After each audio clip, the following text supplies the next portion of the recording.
السلام علیکم ورحمۃ اللہ وبرکاتہ۔ آج ہم جانیں گے درود شریف کی اہمیت۔ تو جس طرح ہم درود شریف پڑھتے ہیں اور ہم بحیثیت مسلمان کہ ہمیں ہمارے نبی کریم صلی اللہ علیہ وسلم پر درود شریف کثرت سے پڑھنا چاہیے، ٹھیک ہے، لیکن ہم مشکل سے جمعرات اور جمعہ درود شریف پڑھتے ہیں، اور اگر ہم کسی کے اسٹیٹس پہ یا کسی کی سٹوری پہ اگر ہم درود شریف لکھا ہوا دیکھ لیں یا کوئی درود شریف کا ریمائنڈر ایسا ہمارے سامنے آ جائے تو بس ہم نے ایک دفعہ پڑھنا ہے اور ڈن لکھ دینا ہے۔ لیکن ہم سارا دن ہمیں جب بھی یاد آتی ہے ہم تبھی پڑھتے ہیں، وہ بھی ایک اچھی بات ہے کہ ہم لوگ پڑھ لیتے ہیں، لیکن درود شریف کی اہمیت کیا ہے؟ کیوں اللہ پاک نے یہ ارشاد فرمایا ہے، نبی پاک صلی اللہ علیہ وسلم نے ہمیں بتایا ہے کہ جب ہم دعا مانگتے ہیں تو ہمیں دعا کے اول و آخر درود شریف پڑھنا چاہیے۔ کیوں؟ کبھی ہم نے اس چیز کو جاننے کی کوشش کی ہے؟ تو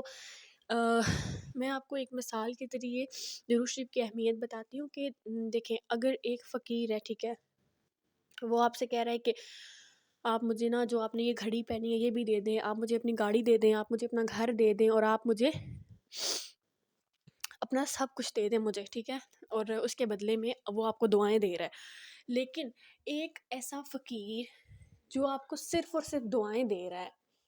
ٹھیک ہے، تو آپ کو کون سے والا زیادہ عزیز ہوگا، یا آپ کس کی طرف زیادہ اٹریکٹ ہوں گے؟ اسی کی طرف نا جو کہ آپ کو صرف دعائیں دے رہا ہے، جو آپ سے کچھ لے نہیں رہا، ٹھیک ہے۔ تو جب ہم دعا میں اول و آخر درود شریف پڑھتے ہیں تو دیکھیں وہ ایک چیز میں لپیٹی جاتی ہے دعا،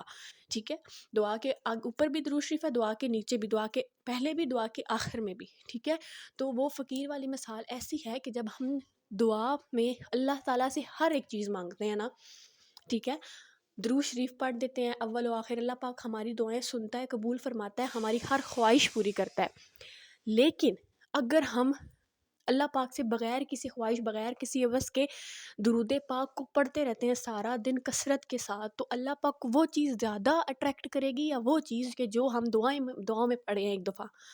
ٹھیک ہے۔ نبی پاک صلی اللہ علیہ وسلم کو جب ہم درود شریف پیش کرتے ہیں نا سارا دن بغیر کسی وجہ کے یا بغیر کسی خواہش کے کہ ہم نے اپنے نبی کے لیے درود شریف پڑھنا ہے، اور 9 اور 10 سیکنڈ کے اندر اندر آپ درود ابراہیمی جو ہیں وہ پڑھ لیتے ہیں۔ لیکن ہم لوگ کیا کرتے ہیں کہ جب بھی ہمیں کوئی درود شریف پڑھنے کے لیے کہتا ہے یا ہمارا جب دل چاہتا ہے کہ ہم اللہ کا ذکر کریں اور ذکر میں ہم درود شریف بھی پڑھیں، تو ہم سب سے چھوٹے والا درود شریف ڈھونڈنا شروع کر دیتے ہیں کہ سب سے چھوٹے والا کون سا ہے، اور ہم یہ آسانی سے پڑھ لیں گے، ٹھیک ہے۔ دوسری بات ہے کہ جب ہمیں کوئی کہتا ہے نا کہ ہمیں 100 مرتبہ درود شریف پڑھ دیں اور درود ابراہیمی پڑھ دیں، تو ہماری آنکھیں کھلی رہ جاتی ہیں کہ میرے پاس تو اتنا ٹائم نہیں ہے، میں پوری تسبیح کیسے درود شریف کی پڑھ سکتی ہوں؟ تو ذرا یہ سوچیں کہ آپ جب اللہ پاک کے لیے